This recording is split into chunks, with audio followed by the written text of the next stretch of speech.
Evening is the story of a woman named Anne Grant. Told on two different time frames, one now and one in the 1950s, 1953. And the storyline now is of an old woman on her deathbed. Before you know it, you can't tell what was your life and what were your mistakes.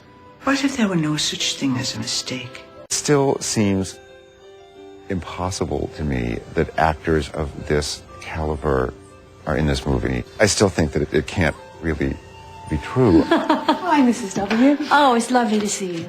Claire was Leosh's first choice for the role, which is not surprising. She was made for this role, or this role was made for her. I'm not sure which happened first.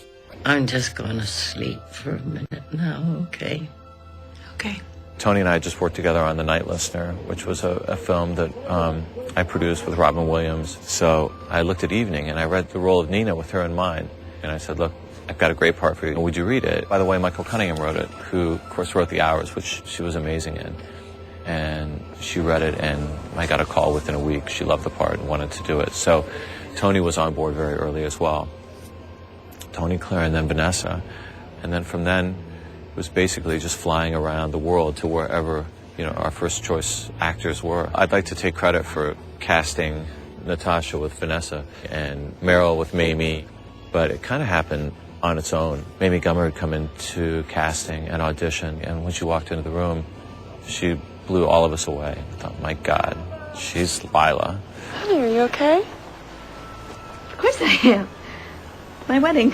She's this quiet, tragic character. She knows her choices and what's out there, and yet she settles for this life that is sort of more repressed, because that's, I think, what her family wants and the pressures of the world in which she was reared. Harris, would you consider dancing with the bride-to-be? Only then did we tell Leosh that, and she happens to be actually related to this really talented actor. You ever heard of Meryl Streep? It's Lila. And at some point, I think Mamie said that she was really happy that she could help her mother find a job. So I think that's how that came about. Anne, dear, it seems that half the people I have seated together at this reception are either mortal enemies, have had disastrous affairs, or both. Glenn is my friend. We did Meeting Venus in '90 in Budapest together. So I could call her direct, not through agent, and they said to her, I know it's small, Glenn, but we have one scene in this film.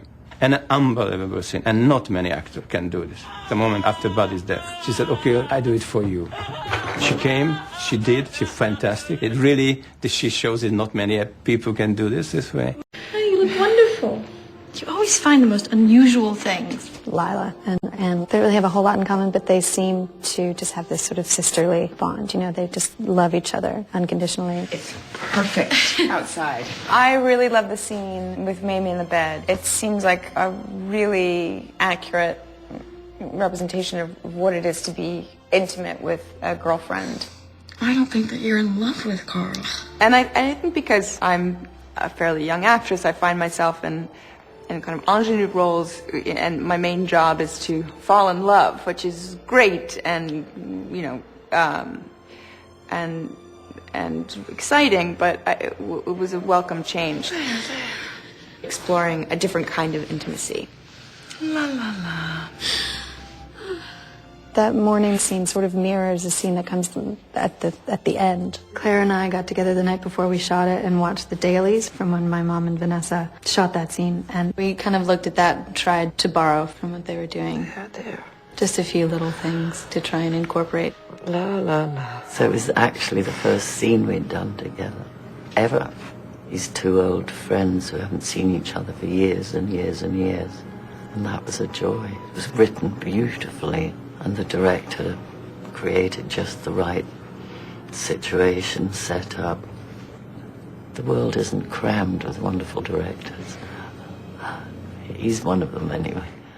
Leosh has an ability to get inside these characters and their lives with his camera and really explore what's going on deep inside.